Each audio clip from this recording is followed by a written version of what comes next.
আসসালামু আলাইকুম দর্শক মণ্ডলী সবাইকে। আগামীকাল ভোর ৫টায় অনুষ্ঠিত হবে আর্জেন্টিনা এবং ইকুয়েডরের মধ্যকার একটি হাই ভোল্টেজ ফুটবল ম্যাচ, যেখানে মুখোমুখি হচ্ছে দুই দল শক্তিশালী।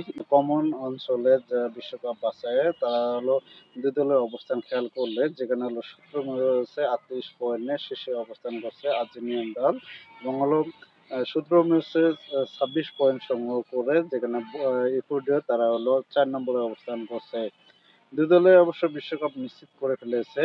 আর এই দুই দলের হাড্ডাহাড্ডি লড়াই হবে আগামীকাল ভোর ৫টায় স্তাদিও মনুমেন্টাল স্টেডিয়ামে, যেখানে হলো এই ম্যাচে অবশ্য আর্জেন্টিনার জন্য একটু টাফ হয়ে থাকবে। আর্জেন্টিনা স্কোয়াডে আজকে মেসি থাকবেন না, এটা নিশ্চিত। আপনাদেরকে কনফার্ম করছি, এই ম্যাচে হলো ইকুয়েডর ম্যাচে মেসিকে পাবেন না। মেসিকে ছাড়াই হলো খেলতে নামবে আর্জেন্টিনার দল।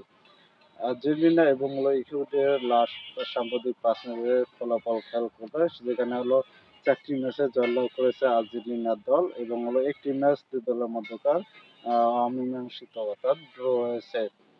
দুই দলের অন্যান্য দলের সঙ্গে যদি সাম্প্রতিক ৫ ম্যাচের ফলাফল খেয়াল করি, সেক্ষেত্রে হলো যেখানে হলো আর্জেন্টিনা তারা হলো লাস্ট ৫ ম্যাচের মধ্যে ৪টি ম্যাচ জয়লাভ করেছে, একটি মাত্র ম্যাচ ড্র করেছে। অপরদিকে হলো ইকুয়েডর তারা হলো লাস্ট ৫ ম্যাচের মধ্যে একটি মাত্র ম্যাচ জয়লাভ করেছে এবং ৪টি ম্যাচে ড্র করেছে। দুই দলের এই হাড্ডাহাড্ডির লড়াইয়ে কে জয়লাভ করবে কমেন্ট করে জানাবেন। অনেকে আর্জেন্টিনা সমর্থক রয়েছেন, অবশ্যই আর্জেন্টিনার অবশ্যই জয় কামনা করছেন।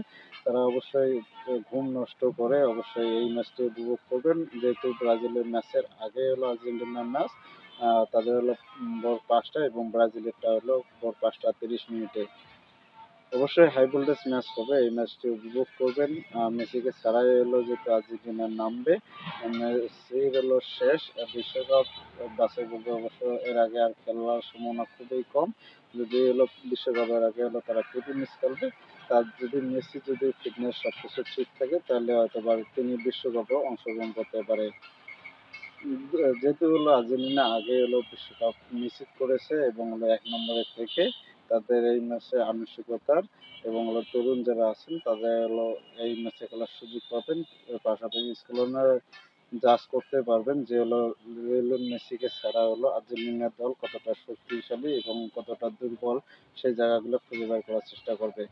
ইকুয়েডরকে দুর্বল ভাবার সুযোগ নেয়, তারাও যে কোনো সময়ে এলো আর্জেন্টিনাকে হারানোর মতো ক্ষমতা রাখে। পারফরমেন্সে হলো কথা বলবে সেটা আপনারা ম্যাচটি দেখলেই উপভোগ করতে পারবেন, এবং তাতেই বুঝতে পারবেন যে কে ম্যাচ এগিয়ে থাকবে। আমি হলো অবশ্য এই ম্যাচে হলো আর্জেন্টিনাকে জয়ী দেখতে চাই, তাদেরকে 70% এগিয়ে রাখছি, এবং ইকুয়েডর তাদেরকে হলো 30% এগিয়ে রাখছি। আপনারা কাকে কত পার্সেন্ট এগিয়ে রাখছেন এই ম্যাচে অবশ্যই কমেন্ট করে জানাতে পারেন। ধন্যবাদ সবাইকে, ভালো থাকবেন, সুস্থ থাকবেন, আল্লাহ হাফেজ।